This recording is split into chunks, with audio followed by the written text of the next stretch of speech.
आगे बढ़ने से पहले आज मैं आप लोगों को इसी चीज का बताऊंगा कि रिपोर्ट तो हम बाद में भी कर लेंगे, 1-2 लेक्चर एक्स्ट्रा हो जाएगा, कोई नहीं, कौन सा किसी किताब में लिखे हैं कि 6 ही लेने हैं मुझे, 7-8 हो जाएंगे, क्या दिक्कत है, किताब में थोड़े लिखे हैं किसी नहीं करना है। तो पहले तो आप लोगों को वही चीज है ना, आप लोग बता रहे हो कि अच्छा है, सीख रहे हो, काफी अच्छी बात है, लेकिन लेक्चर टू लेक्चर चलना आप लोगों को तभी काम आएगा जब आप उसके साथ साथ प्रैक्टिस करोगे। और थीम्स पे चलना अलग होता है। सिक्योरिटी पूरी मैं आपको चाहूँ तो मैं 3 घंटे में सिक्योरिटी करा सकता हूँ, ठीक है भाई, इतना तो भरोसा आप लोग भी रखोगे, जो आदमी सिक्योरिटी पे किताब लिख सकता है पढ़ा तो देगा ही, है ना, ये तो आप लोगों को पता है, मैंने किताब लिखी हुई है उस चीज पे पूरी पूरी, तो आप पढ़ा तो सकता ही हूँ आप लोगों के काम की जितनी है। विमेन में पढ़ा दूंगा, एग्रीकल्चर में पढ़ा दूंगा, सीएपीएफ की किताबें मैंने लिख रखी हैं वो मैं पढ़ा दूंगा। लेकिन वो चीज कैसे सीखोगे कि पर्टिकुलर टॉपिक में लिखना क्या था, वो चीज आप कैसे सीख पाओगे। तो थीम्स करा देना अलग चीज है, और बाकी चीजें क्या कंटेंट है, क्या चीजें हैं, वो सब अलग है। सबसे पहले तो यही चीज है कि आप लोगों को ये पता हो लिखते क्यों है। राइटिंग होती है तो की किस लिए जाती है, राइटिंग स्किल किसको कहते हैं, कोर डिमांड क्या होती है। अब आप लोगों की डिमांड सिलेक्शन है और मैं बताऊं कि मैं आपको ज्ञानवान बना दूंगा, लेकिन सिलेक्शन तो नहीं हो रहा ना, तो डिमांड के हिसाब से तो चलोगे। अब मैं आपको ये सिखा दूंगा कि भाई इस चीज को ऐसे हैंडल करना है, ऐसे लिखना है, टॉपिक टू टॉपिक आप वेरी कर लोगे। तो अगर किसी ने प्रैक्टिस किए होंगे लास्ट के सेशन, देखो अगर पिक्चर की तरह देख के चले जाओगे तो फिर तो कोई फायदा है नहीं मित्र, है ना, कि आए बैठे देखे और चले गए, फिर तो टाइम वेस्ट है आपका भी और मेरा भी, मेरे एफर्ट वेस्ट है, आपका टाइम वेस्ट है। लेकिन अगर जाने के बाद एक बार भी अगर आपने पेन उठाकर लिखने की कोशिश की ना, तो मेरे एफर्ट भी कामयाब हो जाएंगे और आपका समय। तो अगर आप लोगों ने वो कोशिश की तो मैं आप लोगों का धन्यवाद देता हूं कि आप लोगों ने मेरे एफर्ट्स को रिस्पेक्ट की उस चीज पे। और यकीन मानिए मैं अपने पेड बैचेस में भी इससे ज्यादा नहीं सिखाता हूँ, जितना आप लोगों को फ्री में सिखा रहा हूँ उतना ही मैं पेड बैचेस में भी सिखाता हूँ। यहाँ पे पेड बैचेस के भी 2-3 बच्चे बैठे हुए हैं जिन्होंने लेट एडमिशन लिया था, उन्हें भी पता है कि बेसिक कोर कॉन्सेप्ट में इतने ही सिखाता हूँ, उसके बाद टॉपिक टू टॉपिक हम चलते रहते हैं कि भाई इस टॉपिक पे क्या लिखेंगे, इसकी डिमांड क्या है, वो टॉपिक समझाता रहता हूँ साल भर, 100-150 टॉपिक समझा दूंगा ताकि डिमांड समझ में आ जाए। लेकिन कोर में इतना ही पढ़ाता हूँ जितना आप लोगों को पढ़ाया है, क्या आर्ग्यूमेंट है, कैसे ऐसे है, कैसे लिखते हैं, क्या रिपोर्ट है, इतना ही पढ़ाता हूँ, रिपोर्ट को आगे पढ़ाऊंगा, लेकिन बेसिक कॉन्सेप्ट पे हमें चलना होगा। तो देखो मैं आप लोगों के सामने एक बार पीडीएफ खोलता हूँ ताकि आप लोगों को थोड़ा सा डिमांड समझाने की कोशिश कर सकूँ। मैंने बताया था ना पहले डिमांड समझाएंगे उसके बाद आगे चलेंगे। तो एक बार मैं लिस्ट देख लेता हूँ, कहीं पे मैंने शेयर तो की हुई है प्रीवियस ईयर टॉपिक्स की, PYQ पेपर 2,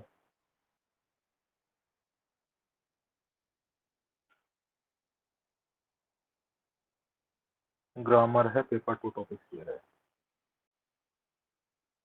और चैनल खोल के देख लिया करो, काफी कंटेंट होता है आप लोगों के काम का।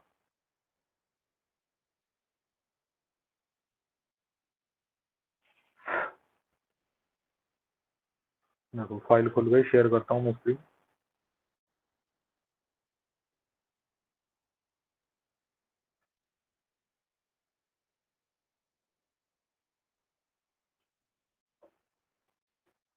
स्क्रीन विजिबल है मेरी? Yes sir. Yes sir. ये 2024 तक की है, 25 तक की अपडेट करके मैं अभी डालूंगा कुछ दिन में, अभी थोड़ा समय कम लग पा रहा था, 25 तक की अपडेट करके अभी डालेंगे। चलो आर्ग्यूमेंट पे चलते हैं क्योंकि लास्ट में आर्ग्यूमेंट ही समझा रहा था, जब ऐसे समझाऊंगा तब आगे चलेंगे। देखिए मैं आप ही लोगों से पूछूंगा किसकी क्या डिमांड आपको समझ में आ रही है, ठीक है, फिर उससे हम बात करेंगे यहाँ पे।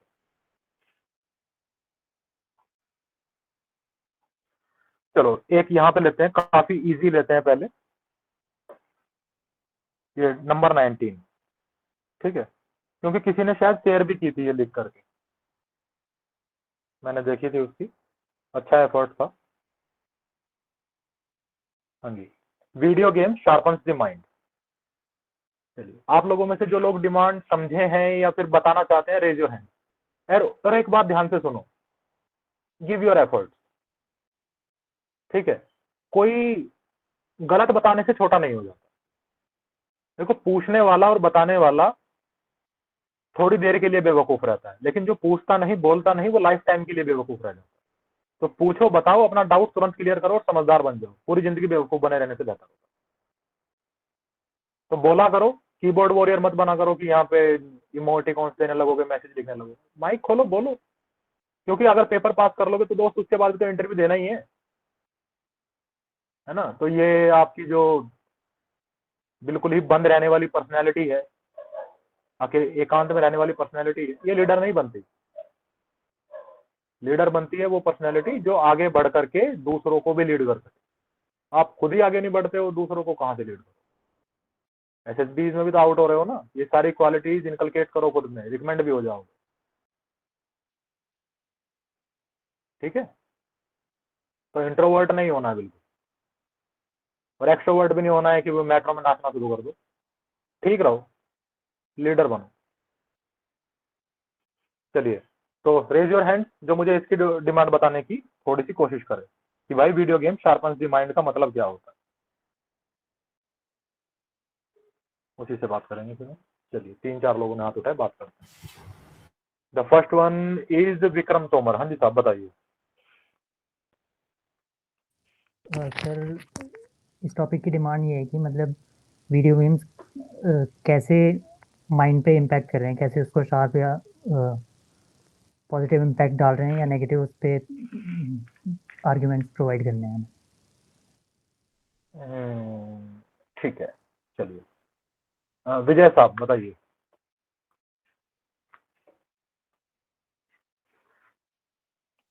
हाँ सर। सर सेम ही आंसर है, लाइक कितने टाइम अगर हम वीडियो गेम खेले और उसका क्या इम्पैक्ट पड़ रहा है हमारे माइंड पे, पॉजिटिव और नेगेटिव। दैट इज व्हाट बिल्कुल, इट इज। बिल्कुल ठीक है। वैष्णवी मैम। सर, इसमें लाइक क्वेश्चन है video games sharpen the mind, तो इसमें बैलेंस वे में दिखाना होगा कि लाइफस्टाइल को ये कैसे अफेक्ट कर रहा है, लाइक माइंड को कैसे डिसीजन मेकिंग क्वालिटी इंक्रीज हो रही है, एट द सेम टाइम कितने लाइक कोई इंसान की स्क्रीन टाइम कितनी है। तो इसमें एक balance approach affecting the lifestyle और इन अदर वे मतलब माइंड को कैसे डेवलप कर रहा है। तो इसमें दोनों प्रोस्पेक्ट दिखा सकते हैं। चलिए, आयुष शर्मा साहब। सर ये स्टेटमेंट ऑलरेडी एक पॉजिटिव स्टेटमेंट है कि video game sharpen the mind. तो इसको वैलिडेट करने के लिए हम फॉर में इसके फेवर में पॉइंट लिखेंगे एंड अगेंस्ट में हम इसके अगेंस्ट में पॉइंट्स लिखेंगे कि क्या ये क्यों ये नहीं है। उसके बाद फिर नॉर्मल्स फिर लास्ट में कंक्लूड कर देंगे कि दोनों एस्पेक्ट को बैलेंस करके ये ऑलरेडी ये पॉजिटिव स्टेटमेंट है, तो फोर में इसके पॉजिटिव पॉइंट्स ही आएंगे। ठीक है, एक लास्ट कैंडिडेट से पूछता हूँ, मंदिरा। मंदिरा मैम। मैम आवाज नहीं आ रही आपकी। चलिए, तो देवेश चौहान जी, आप बताइए। सर मुझे ऐसा लगता है कि इसमें सर टेक्नोलॉजी कैसे सोसाइटी को इम्पैक्ट कर रही है, इसमें ऐसा डिमांड समझ में आ रही है कि कैसे टेक्नोलॉजी एक सोसाइटी को इम्पैक्ट डाल सकती है। ठीक है, चलिए, अब मैं बात करता हूँ 2 मिनट। हाथ नीचे कर लीजिए। देखो, पहली बात तो मैं आप लोगों से एक बात बताऊं, डिमांड समझने और डिमांड को क्लियर करने के लिए कभी भी एक लाइन से ज्यादा नहीं होनी चाहिए। डिमांड समझ में आने का मतलब है कि मुझे एक लाइन के अंदर पता है कि मुझे क्या लिखना है, ठीक है। अगर उससे ज्यादा मुझे लिखने की जरूरत पड़ रही है या उससे ज्यादा मुझे सोचने की जरूरत पड़ रही है, बोलने की जरूरत पड़ रही है, तो मुझे डिमांड क्लियर नहीं। दूसरी बात, कैंडिडेट्स ने कुछ ने बोला कि सोसाइटी को कैसे इम्पैक्ट कर रहा है, कैसे हमारी हेल्थ को इम्पैक्ट कर रहा है। आप खुद से पूछ के देखिए कि उसने साफ साफ कहा है मुझे कि शार्पन द माइंड, यानी कि मेरे दिमाग को तेज कर रहा है।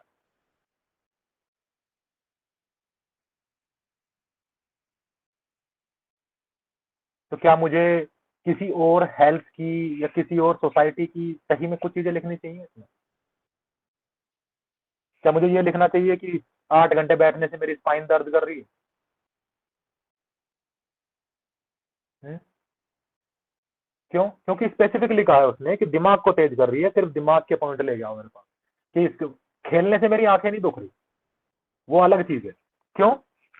क्योंकि यहाँ पे आप लोगों ने एक प्री कंसेप्टिव थॉट ले लिया, वीडियो गेम आर गुड और बैड फॉर चिल्ड्रन। ये आर्ग्यूमेंट आप लोगों ने स्टेटमेंट से खुद बना ली, लेकिन क्या सच में ये थी? गुड और बैड पूछा गया था? क्या उसके बाकी नुकसान पूछे गए थे? मैंने देखा कैंडिडेट्स ने कुछ ने इस पे लिखा था कि इसके पॉजिटिव में करने के लिए कि boost the economy, digital economy, point लिखा था उन्होंने, बूस्ट द इकोनॉमी, ये डिजिटल इकोनॉमी। पॉइंट ठीक है, पॉइंट में कोई खराबी नहीं है, ये video game industry digital economy को तो बूस्ट कर ही रही है, लेकिन क्या स्पेसिफिक डिमांड जो वो कह रहा है कि हमें, मुझे सिर्फ इतना बताओ कि दिमाग को शार्प करता है या नहीं करता?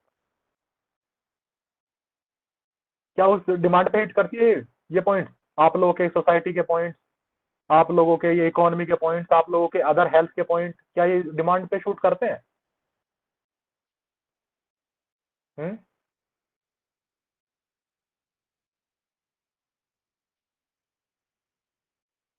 बताओ, करते हैं? नहीं सर। No sir. तो फिर आप लोगों ने एक दी हुई स्टेटमेंट से दूसरी स्टेटमेंट कैसे क्रिएट कर ली कि वीडियो गेम्स आर गुड और बैड?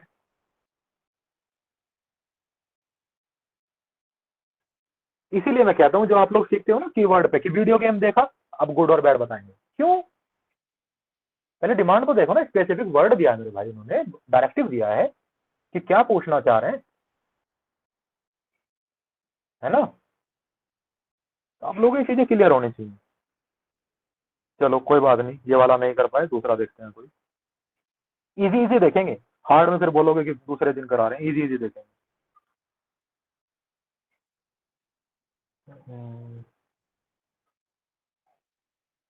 सुपर इजी कौन सा है?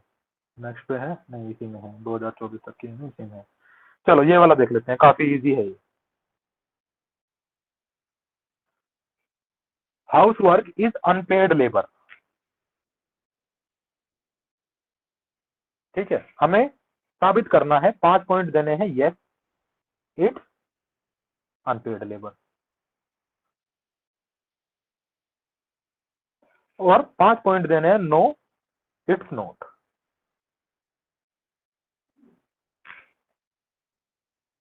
चलिए मुझे डिमांड समझा के बताइए कि हम इसमें क्या लिख सकते हैं। यश शिंदे जी ने सबसे पहले हाथ उठाया, मिस्टर यश शिंदे।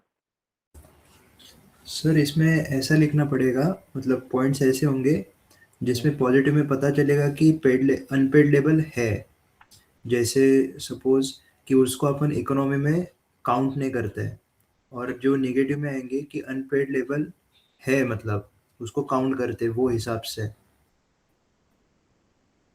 लेकिन ये तो स्टेटमेंट ही है ना, पॉइंट क्या हुआ? सर अनपेड लेबर का तो मतलब ये हुआ ना कि इकोनॉमी में काउंट नहीं करते। मतलब फॉर एग्जांपल बताया मैंने, जो पॉइंट्स आएंगे तो वो उस लाइन पे आएंगे ओके, कि ये जो स्टेटमेंट को अपन प्रूफ कर देंगे पॉइंट्स के हिसाब से। पॉइंट से प्रूव कर देंगे। चलिए ठीक है, आप समझ गए, हाँ ठीक है। पुनीत कुमार जी आप बताइए। सर इसमें सर अगर अगेंस्ट में जाएंगे, जैसे उसमें बताया कि अनपेड लेबर प्रूफ कर देंगे, अगेंस्ट में जाएंगे तो सर हम वुमेन्स को ले सकते हैं, जिन जिस जगह पे अनपेड लेबर की तरह उन्हें कोई मतलब कि जीडीपी में काउंट नहीं किया जाता और उनसे काम भी और इक्वलिटी नहीं होती। सिर्फ विमेन से क्यों? सर ये प्री अजम्पटिव थॉट कहाँ से आया विमेन का? सर अभी एक आर्टिकल पढ़ा था, उससे आया मेरे को ये। लेकिन क्यों, जो घर में बच्चे काम कर रहे हैं या एक नौजवान बेरोजगार काम कर रहा है घर में, कुछ भी कर रहा है, तो क्या वो अनपेड लेबर नहीं है? ये सर वो भी कंसिडर, मतलब कि सर एक इक्वालिटी नहीं होती है जो काम के लिए, अगर जो नॉर्मल काम कर रहे हैं और जो बाहर जाके काम कर रहे हैं उनको एक पेमेंट मिलता है और उसी ठीक है, काम के लिए बिल्कुल सही बात है हम्म। आपकी, बिल्कुल सही बात है आपकी, कोई दिक्कत नहीं है। बस मुझे ये बताइए विमेन ही क्यों बोला आपने? सर मोस्टली सर एग्जांपल जो देख रहे बिल्कुल हैं सही जैसे कि बात है, सुनिए बिल्कुल सही बात है कि मोस्टली विमेन ही हाउस वर्क कर रही होती, लेकिन अगर स्पेशली विमेन के लिए पूछा जाता तो क्या विमेन के लिए नहीं आता यहाँ पे, विमेन वर्ड नहीं आता यहाँ? Yes sir. तो आप, बस मैं यही समझाना चाहता हूँ आप लोगों को इन 2-3 एग्जांपल से, ज्यादा कुछ नहीं समझाना चाहता, सिर्फ यही समझाना चाहता हूँ कि आप कोर डिमांड को समझने की जगह स्टेटमेंट को दूसरी स्टेटमेंट से कन्वर्ट क्यों कर लेते? आप वो क्यों नहीं समझते जो लिखा हुआ है? Okay sir.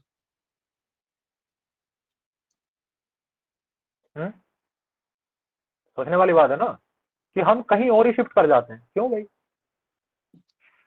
किसी में भी देख लेंगे हम ये चीज,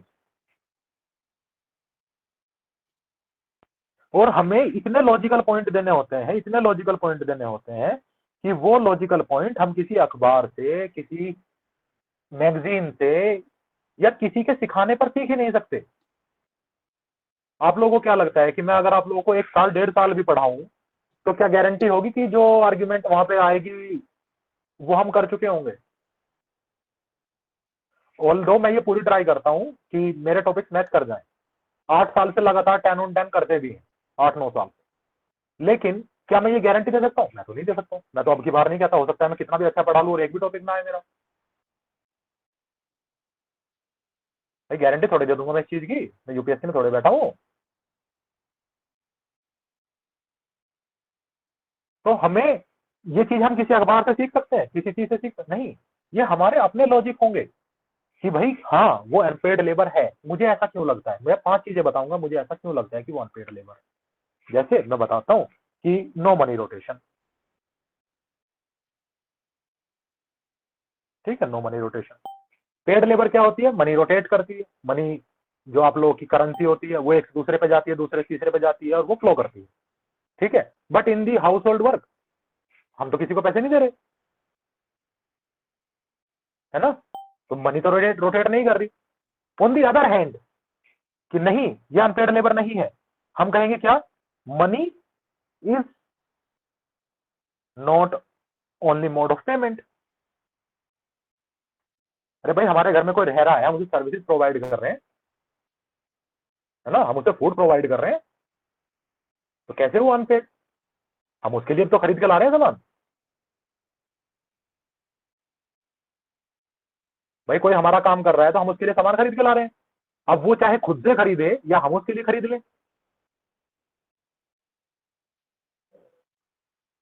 देख रहे हो, लॉजिकल पॉइंट्स होने चाहिए, ये चीजें सिखाई नहीं जा सकती, ये चीजें आपको बस ये पता हो कि लॉजिकल कैसे सोचना है, और धीरे धीरे टॉपिक टू टॉपिक हमें आती है, हमें ये लॉजिकल बनाती है लाइफ में भी कि ये चीजें काम कैसे करती है। किसी का ओपिनियन लेने की जगह आपको ओपिनियन बिल्ड करना है, और यही मैं कोशिश करता हूं, यही मैं सिखाता हूं आप लोगों को कि मेरे ओपिनियन या मेरे आंसर्स को लेके मत जाइए, बस सीखिए कि सोच कैसे सकते हैं। तो आप यहाँ पे आंसर लेने नहीं आए हैं कि मैं एज इट इज आंसर उठा के ले जाऊं, कितनी देर का काम है यार, 2 सेकंड लगेगी, जाके एआई पे डालो, दे देगा वो आंसर, है ना। लेकिन वो आपकी कैसे हेल्प करेंगे? रटने में कर सकते हैं, सिर्फ इससे तो नहीं करेंगे। तो अगर चीजें आपको समझनी है, आपको वो चीजें सीखनी है, तो आपको खुद से वो लॉजिकल थिंकिंग पैदा करनी पड़ेगी। एक एक चीज को सीखना पड़ेगा कि कोर डिमांड को समझते हैं, और हमेशा ध्यान रखें कि कोर डिमांड एक लाइन में एक्सप्लेन होनी चाहिए, सिंगल लाइन में एक्सप्लेन।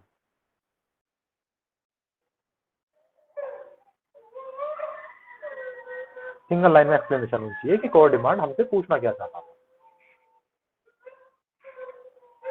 अगर हम खुद कंफ्यूज हैं कि क्या बोल रहे हैं, क्या सोच रहे हैं, तो हम लिखेंगे कैसे? इंटरव्यू में एक बात सिखाता हूं मैं, जो यहाँ पे इंटरव्यू से होगा ना पता होगा, इंटरव्यू में एक बात सिखाता हूं मैं,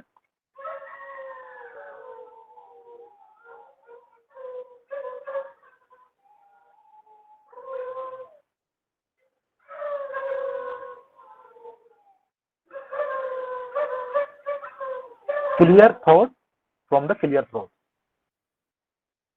ठीक है, इंटरव्यू में जाने की एक सबसे अच्छी चीज जो आप सीख सकते हैं वो यही है कि आपके विचार बिल्कुल साफ हो और वो साफ गले से बाहर आ जाए। आप कंफ्यूजन में नहीं होने चाहिए। ऐसे ही आर्ग्यूमेंट लिखते हुए आपके थॉट्स बिल्कुल क्लियर होने चाहिए कि मैं क्या चीज सपोर्ट कर रहा हूँ और क्या चीज अपोज कर रहा हूँ।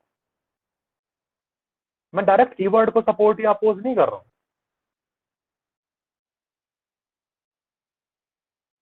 मैं जो मुझसे स्पेसिफिकली पूछा गया है उसे सपोर्ट या अपोज कर रहा हूँ। क्लियर? Yes sir. देखिए यहाँ पे मैंने जिसका पिछली बार एग्जांपल लिया था, चलो इसका लेते हैं। इजी है ये भी काफी। ठीक है, आप लोगों से एक दो पॉइंट लेके हम इस पे बात करेंगे, फिर आगे चलेंगे। Capital punishment is a deterrent for heinous crime.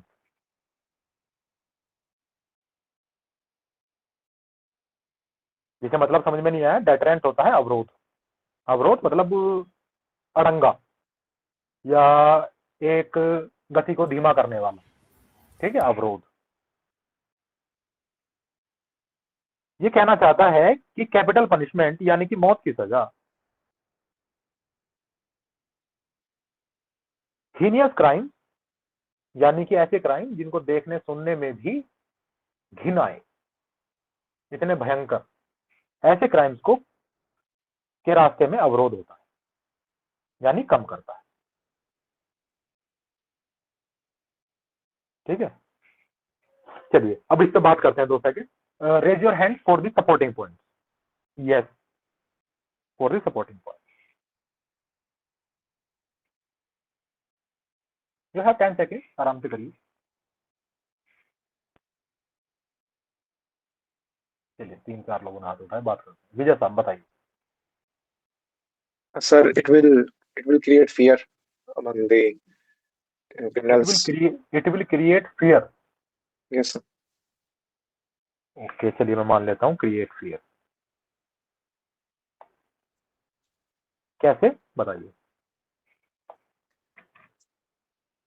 Sir, if the government अगर किसी भी एक पर्टिकुलर क्राइम्स के लिए कैपिटल पनिशमेंट डाल दे तो क्रिमिनल को तो ये फियर रहेगा ना, अगर वो करेगा तो he'll be think about that first before doing any crime.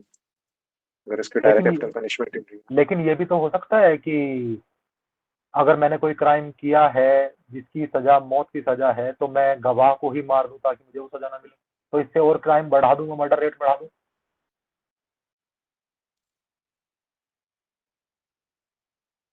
भाई मान लेते हैं कि वन ऑफ द हीनियस्ट क्राइम जो मेरे हिसाब से, दुनिया के हिसाब से, सबके हिसाब से है, मेरे हिसाब से कुछ ज्यादा ही है, rape is a heinous crime, right. लेकिन अगर रेप में हम मौत की सजा कर दें तो रेप के बाद लड़कियों के मरने की संख्या भी बढ़ जाएगी, वो तो मार के ही जाएगा फिर, है ना। तो फियर तो दोनों डायरेक्शन में काम कर सकता है ना मित्र, कि फियर इस काम में भी हो सकता है कि वो चीज को अपराध ना करे, और हो सकता है कि अपराध को बिल्कुल दबाने के लिए खत्म कर दे। और ये तो सर सिस्टम की इन्वेस्टिगेशन में सारी पॉसिबिलिटीज कंसिडर हो सकती हैं। लेकिन कुछ पॉइंट्स तो होंगे ना जिनमें ये नहीं होंगी पॉसिबिलिटी कंसिडर। और ये तो सबसे आसान पॉइंट नहीं है इस चीज का, देखा जाए कैपिटल पनिशमेंट का सबसे आसान पॉइंट नहीं है कि इट विल क्रिएट फियर। मैं नहीं कह रहा कि पॉइंट गलत है, हमारे पास कुछ नहीं है तो हम लिख देंगे, वीक पॉइंट्स को लिख देंगे, बट क्या ये लॉजिकल पॉइंट है जो सिर्फ आपका हो, आपके दिमाग से उत्पन्न हुआ हो? No sir. क्रिएट फियर अच्छा है, लेकिन फियर दोनों डायरेक्शन में चलता है हमेशा से। यही तो एक कैपिटल पनिशमेंट के खिलाफ एक ये क्या बोलते हैं इस चीज को, विचार रहा है मानवाधिकार वालों का कि इससे अपराध और बढ़ भी सकता है।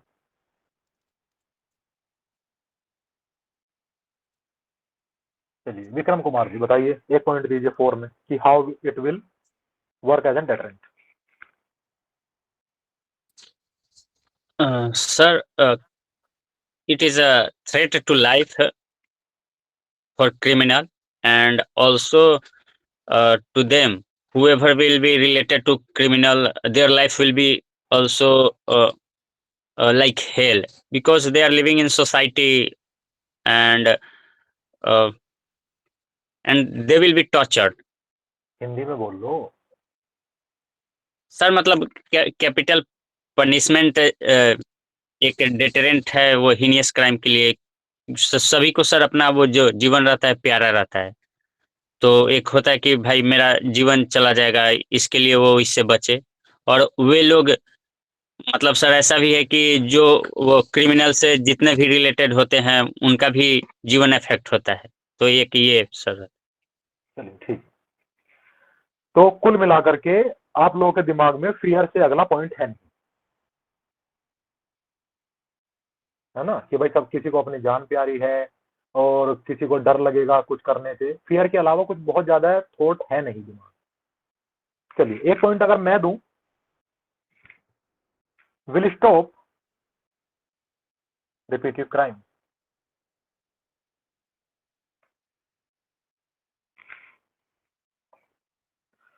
कि एक ही इंसान से होने वाले अपराध तो कम हो जाएंगे।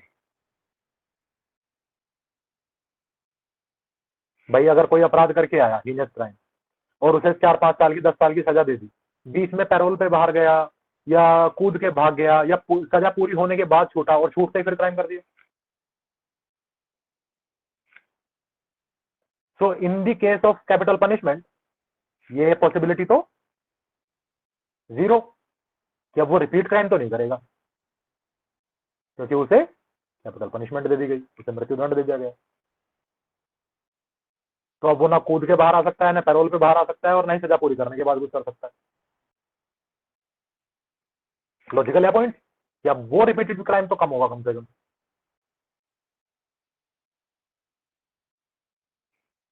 तो हमें ऐसे सोच के लॉजिकल पॉइंट देने हैं, बजाय कि एक ही चीज पे हम बैठे रहे कि फियर है, सोसाइटी में फियर होगा।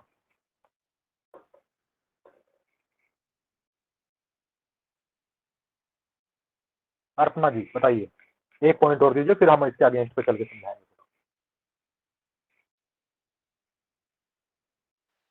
तो रियलाइजेशन ऑफ क्राइम, उनको ये चीज रियलाइज हो जाएगी कि उन्होंने जो भी किया है वो गलत किया है। तो मरने के बाद उन्हें रियलाइज होता रहे हमेशा। सर उनको भी रियलाइज हो जाएगा। नेक्स्ट पॉइंट ये हो सकता है कि स्ट्रिक्ट रूल्स जो है that will restrict the crime in society.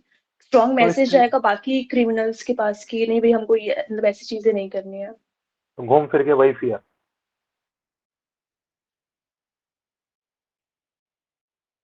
घूम फिर के दिमाग में एक ही चीज है कि एग्जाम्पल सेट होगा और लोग डर जाएंगे। फियर से आगे बढ़ो भाई। अभी मैंने एक पॉइंट देके बताया कि कैसे फियर से अलग भी चीजें हैं। आयुष शर्मा।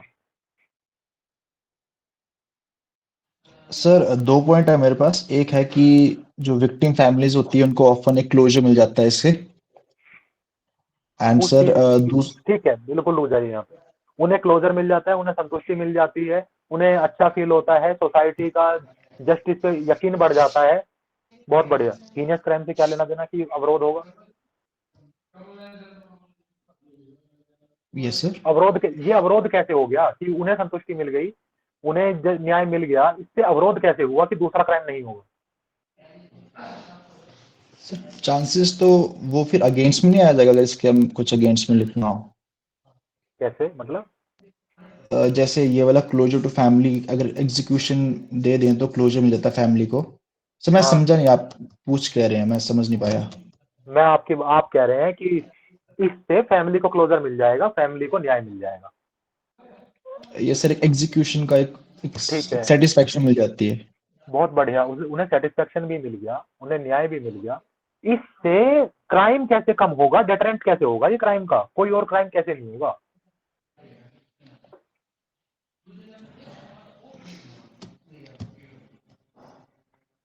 सर एक रेट्रिब्यूटिव जस्टिस करके थ्योरी है, वो आ सकता है इसमें यहाँ पे?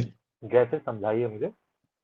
जैसे जो थ्योरी बोलती है कि जितना आपने कोई क्राइम किया उसके प्रोपोर्शन में आपको वैसी पनिशमेंट मिलेगी, जो कंसेप्ट होता है I for an I. Sir बिल्कुल सही चीजें हैं, मुझे आपके किसी भी लॉजिक से दिक्कत नहीं है, सारे लॉजिक अच्छे हैं, सारे लॉजिक सही हैं।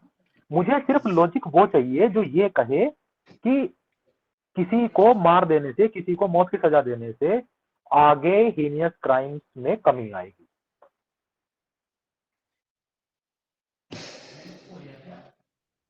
फैमिली को न्याय मिल रहा है, मिलना भी चाहिए, क्लोजर मिल रहा है, मिलना भी चाहिए, लेकिन उससे क्राइम में कमी कैसे आएगी? सर फिर इसमें फेयर के एंगल के अलावा और क्या आ सकता है? बिकॉज मैं तो कर मैंने नहीं एक पा तो रहा हूँ देख इसको सर। एक तो देके दिखा दिया मैंने, मैं 5 भी देके दिखा दूंगा। एक मैंने ओके सर, देके मैं दिखाया, बताइए इसमें फेयर कहाँ है? जो मैंने बताया इसमें फेयर आया कहीं? No sir. तो ऐसे ही और भी लॉजिकल पॉइंट्स हैं, लेकिन वो आप लोगों को सोचना होगा। मैं ये बताता हूँ कि देखो कि आप लोग इतना सोचने की जगह, इस चीज को प्रैक्टिस करने की जगह, इस चीज में एक्सपर्ट होने की जगह कैपिटल पनिशमेंट गुड और बैड वाली चीजों पे चले जाते हो कि ये कैपिटल पनिशमेंट अच्छी है, फैमिली को क्लोजर मिल जाएगा, कैपिटल पनिशमेंट अच्छी है, एग्जाम्पल सेट हो जाएगा। जबकि पूछा जा रहा है कि कैपिटल पनिशमेंट से कैसे अवरोध आएगा आगे आने वाले क्राइम। तो आप लोग फिर नई स्टेटमेंट की नई डिमांड क्रिएट करके उसके पॉइंट लिखे जा रहे हैं। अब समझे मैं क्या कहना चाहता हूं?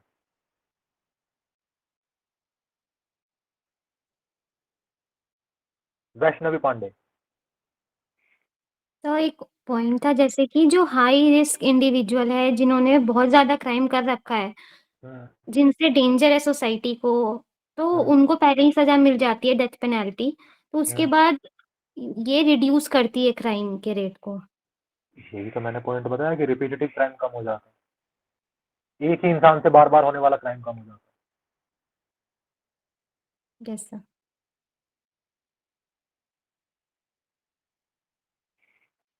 दिव्यांशु सिंह।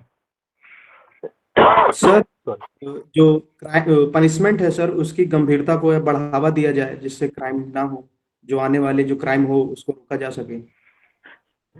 फिर घूम फिर के भाई लोगों में डर बैठा दो। अरे भाई मेरे सामने आप 35, 36 ग्रेजुएट कैंडिडेट, इस देश के नागरिक, महान व्यक्ति बैठे हुए हैं, कुछ तो नया लेके आओ फियर के अलावा।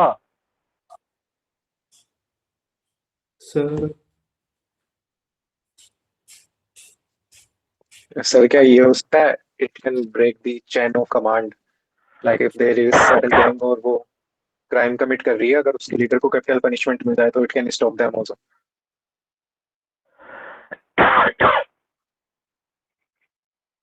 Chain of sir command. ये हो सकता है क्या कि नंबर ऑफ क्रिमिनल्स कम हो जाएंगे या एलिमिनेट होना स्टार्ट हो जाएंगे एटलीस्ट? रिपीटेटिव क्राइम ही कम कर रहे हो सिर्फ आप लोग। सर क्या ये हो सकता है चेन ऑफ कमांड को ब्रेक करने वाला? बहुत ज्यादा लॉजिकल तो नहीं लग रहा है। सर ये हो सकता है कि जो हमारे जो केसेस वगैरह जो चलते हैं उनको इतना डिले चलता है, इतना सारा कि केस पेंडिंग रहते हैं, जो भी ऐसा हीनियस क्राइम करेगा उसको डायरेक्टली एग्जीक्यूट कर दिया जाएगा। ये तो न्याय के खिलाफ नहीं हो जाएगी? ना सर, टाइम सेव हो रहा है ना सर, मतलब एक एक्शन पॉइंट है। केस तो चलाना ही पड़ेगा ना फिर भी प्रूव करने के लिए। मतलब सर केस क्या डायरेक्ट, तब मतलब पब्लिक अगर रेप सेफ्टी किया तो बढ़ेगी। सर नेशनल स्टेट का सिक्योरिटी बूस्ट होगा, मतलब स्ट्रांग होगा।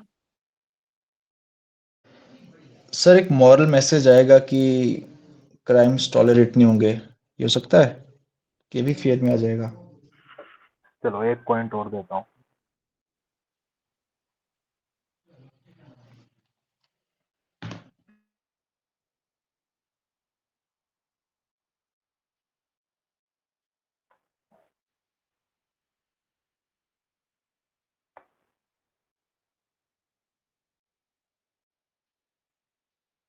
Use of budget in strengthening the system. बजाय उन्हें जेल में बैठाकर पालने से जो हमारा बजट बचेगा, हम उसे सिस्टम की बेहतरीन बनाएंगे।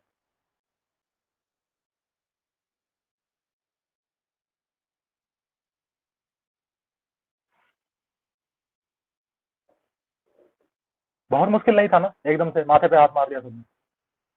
बहुत मुश्किल सर नहीं हम था। क्यों नहीं सोच पा रहे ऐसा पॉइंट? क्या? सर रिपीट कर सकते हो, क्या हम क्यों बोला नहीं आपने?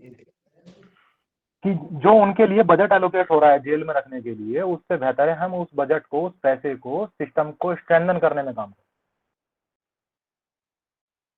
हम लाइफ इम्प्रिजमेंट दे रहे हैं, पूरी जिंदगी उसे बैठा के खिला रहे हैं, क्यों? उस पैसे को सिस्टम में लगा दें, सर्विलेंस में लगा दें, पुलिसिंग में लगा दें, कोर्ट सिस्टम में, जुडिशरी में लगा दें, क्राइम कम हो जाएगा।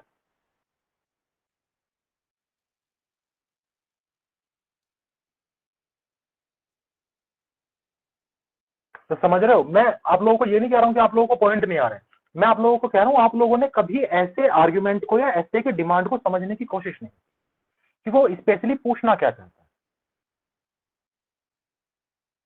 सिर्फ कीवर्ड गुड और बैड, ये काम होना चाहिए नहीं होना चाहिए, इतना इजी नहीं है। अगर आपको 100 प्लस 110 प्लस के स्कोर पे जाना है तो आपको की डिमांड को हिट करना होगा। बाकी ये चीज तो सभी लिख ही रहे हैं ना मित्र। तो यहाँ पे देखो, आपने वीडियो गेम को गुड और बैड पे ले गए आप कि अच्छा है या बुरा है, उसकी फिजिकल हेल्थ और उसकी आईज हो गई, सोसाइटी पे हो गया, पूछा था माइंड पे। दूसरी तरफ कैपिटल पनिशमेंट अच्छी है या बुरी है, क्लोजर मिल रहा है उनको, फियर हो रहा है, अरे भाई कुछ और भी चीजें हैं जो उस चीज के पीछे लॉजिकल है, सोच के देखो मिल जाएंगे। और ये सोचना पेपर में बैठ के नहीं है, वरना तो 3 घंटे में आर्ग्यूमेंट एक ही होगी। इसकी आदत बनानी है कि मैं इतना लॉजिकल, मुझे पता है कि मुझे क्या लिखना है। और एक बार ये आदत बन गई ना, बहुत ज्यादा दिन नहीं, अगर आपने 10-15 दिन इस पे काम कर लिया, ये आदत बन गई, तो आप फटाफट फटाफट लिखना शुरू कर दोगे। अगर आप इस वर्कशॉप से जाने के बाद में रेगुलरली प्रैक्टिस करते हो, ठीक है, और रेगुलरली का मतलब मैं ये नहीं कह रहा हूं कि आप रोज 10 आंसर लिखो, 20 आंसर लिखो, नहीं। आपने वीक में अगर 2-3 आंसर भी लिख लिए ना, 2 ऐसे, 2 आर्ग्यूमेंट, 2 रिपोर्ट, सिर्फ इतना भी कर लिया वीक में, एक वीक में इतना इतना भी करते रहे, तो भी मेरे आज तक किसी एक सिखाए हुए बच्चे ने आके मुझसे ये नहीं कहा कि मुझे पेपर में टाइम कम पड़ गया या मैं डिमांड नहीं कर पाया। आके वो हमेशा ये कहता है 15 मिनट पहले खत्म हो गया था सर, 20 मिनट पहले खत्म हो गया था गुरुजी, आधे घंटे से खाली बैठा था गुरुजी, यही कहते हैं आज। तो अगर आपने ये प्रैक्टिस करते रहे, मैं नहीं कह रहा पूरा पूरा पेपर रोज लिखो, नहीं, आप 2-2 करके वीक वाइज कर लो, तब भी हो जाएगा, ठीक है। लेकिन डिमांड को समझा करो कि स्पेशली पूछना क्या चाह रहा है। एक डिमांड स्पेशली क्रिएट करके दी गई है आपको, आप दूसरी पे क्यों जा रहे हो?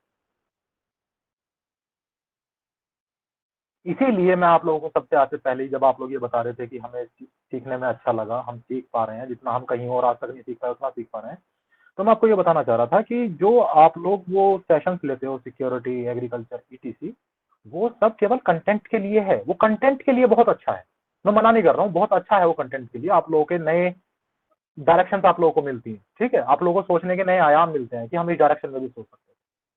लेकिन वो तब काम आते हैं जब हमें ये पता हो कि क्वेश्चन क्या पूछ रहा है। देखो, आंसर करने के 2 तरीके होते हैं ना, आंसर करने के 2 तरीके होते हैं। एक, जो क्वेश्चन ने पूछा है हम वो आंसर करें। दूसरा, क्वेश्चन कुछ भी हो जो हमें आता हो हम वो आंसर करें। ये इंटरव्यू में भी होता है, ये पेपर 2 में भी होता है कि जो पूछ रहा है या तो वो आंसर करें, या फिर जो हमें आता है हम तो वो बताएंगे ही, चाहे तो पूछ कुछ भी। तो बहुत सारा कंटेंट इकट्ठा कर लेने से हमारी कंडीशन आ जाएगी कि तू पूछ कुछ भी, हमें पता बहुत कुछ है, हम बता देंगे, हम सब बता जाएंगे, चाहे आपने पूछा कुछ भी। कैपिटल पनिशमेंट आप लोगों ने पीवाईक्यू करे हैं 2-3, और आप में से कम 10-12 लोग तो ऐसे होंगे जिन्होंने ये पीवाईक्यू एग्जाम हॉल में बैठ के किया होगा, ठीक है। 2-3 साल के अटेम्प्ट वाले तो बैठे ही हो कि अब तो वो दिन आ गए साहब कि लास्ट के 5 साल के पीवाईक्यू तो मैंने एग्जाम हॉल में लगाए हैं।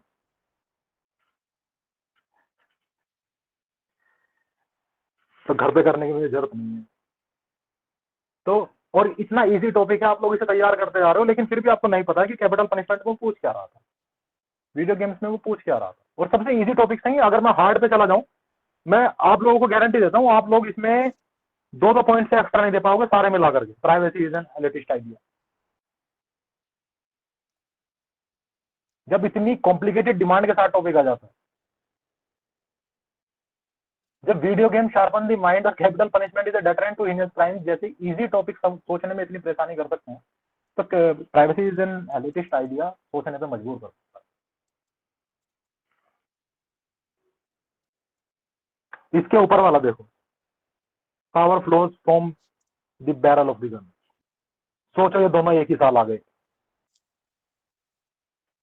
फाइनल मेरिट डाउन हो गई बाय 14 मार्क्स। और जिसने ये चीज सोच के समझ के सीख के वहां पे गया होगा पेपर को करने, वो अपनी फर्स्ट चॉइस को क्लियर करके बैठा है कि मेरे को मेरी फर्स्ट परसेंट मिलेगी। और पेपर 2 बहुत इंपॉर्टेंट होता है। मैंने, यकीन मानिए, मैंने ऐसे कैंडिडेट देखे हैं जिनकी 117 पेपर 1 की कट ऑफ थी और उससे 117.3 थे पेपर 1 में, और because of paper 2 and interview, क्योंकि पेपर 2 एंड इंटरव्यू बहुत ज्यादा कोरिलेटेड है, क्योंकि थॉट्स वही हैं, एक में आपको लिखने हैं, एक में आपको बोलने हैं, सोचना सीखना है, ओपिनियन बिल्ड करना है, वही बस एक में लिखना है, एक में बोलना है। कम्युनिकेशन का मेथड बदल जाता है, एक वर्बल है, एक नॉन वर्बल है, बाकी कम्युनिकेशन ही करना होता है और थोड़ी सी ग्रामर स्ट्रॉन्ग होनी चाहिए। तो जो उसके पेपर 2 और इंटरव्यू में इतने अच्छे मार्क्स थे कि अंडर 30 AIR लेके आया था, और जबकि पेपर 1 में सिर्फ 117 पे कट ऑफ थे, 117.3 उसके मार्क्स थे, तो 117.3 के आसपास कट ऑफ थी। मतलब ये था कि उसके नेगेटिव में जो 1/3 होता है ना, केवल उतने ही उसके मार्क्स बढ़े हुए थे, बाकी उससे खत्म नहीं थे। कट ऑफ तो मुझे याद नहीं, 117 कुछ ही थी उसका। तो ऐसे ऐसे कैंडिडेट भी हैं। तो पेपर 2 इतना इंपॉर्टेंट है। तो सोचने समझने की क्षमता को बढ़ाइए, इन पे काम करिए, सिर्फ चीजों को रटिए मत, कंटेंट इकट्ठा मत करिए, उन चीजों को सीखिए, करनी है, लिखना आना चाहिए, है ना। और लिखना कब है? जब दिमाग में विचार आए। तो डिमांड को हमेशा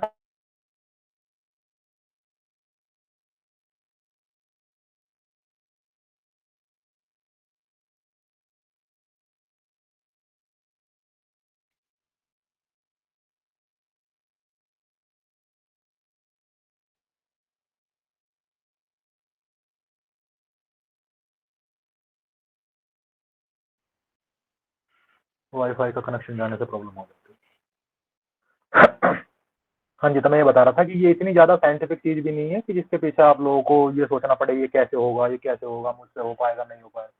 इतनी बड़ी चीज नहीं है, 2-4 टॉपिक करोगे समझ में आने लगेगा, इजी है।